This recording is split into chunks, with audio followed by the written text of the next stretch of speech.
were saying, I think that people's opinions of this case differ drastically, and I'm sure everyone here will agree, differs drastically depending on whether they actually saw the testimony themselves or if they got the highlights from the legacy media or the mainstream media.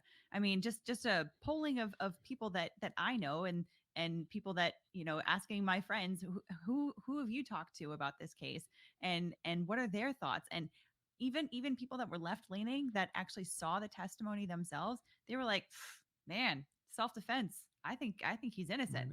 It's a dangerous tendency of we lawyers to think that the world looks at these things like we do, that they look at evidence and apply powers of reason and come to rational conclusions.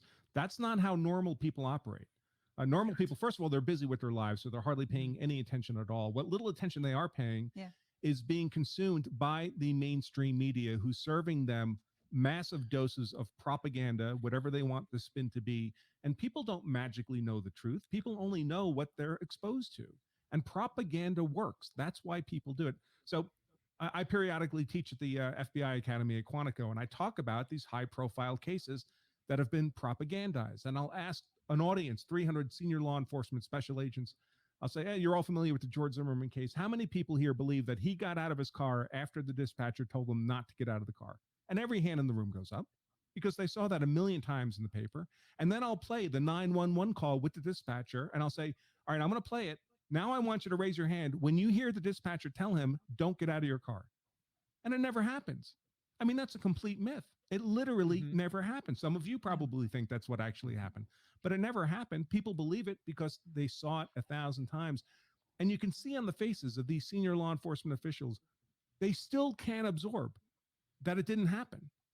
Their faces go blank because not only did they hear it 1,000 times, they've said it 1,000 times. They're emotionally committed to this version of the truth that's untruth. And it's very difficult for people. You can't simply present people with proof that what they think is untrue and they just go, oh yeah, okay, I guess you're right. That's how lawyers may think because we're argumentative and that's the nature of how we work. But that's not how normal people think. Normal, you show them counter evidence to something they believe in, and it's like it's invisible. It's like they go even deeper. That's been in psychological studies too. When you present people with contrary evidence, it just winds up digging them even deeper into the hole. So it's a real problem. With the Zimmerman case, I have now fully relinquished or abandoned any opinion I had because I realize now, discovering in this trial and others, what I probably did not get exposed to in the Zimmerman, I can no longer have any initial opinion of it.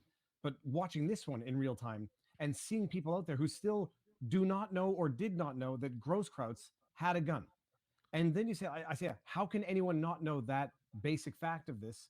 But then you realize how, and I put out a video yesterday where the video got demonetized because it had an image of Grosskreutz with the gun in his hand, not the graphic image of his arm blown off, just the image of him with the tip of the gun pointing to the ground, and another image of Binger with his finger on the trigger.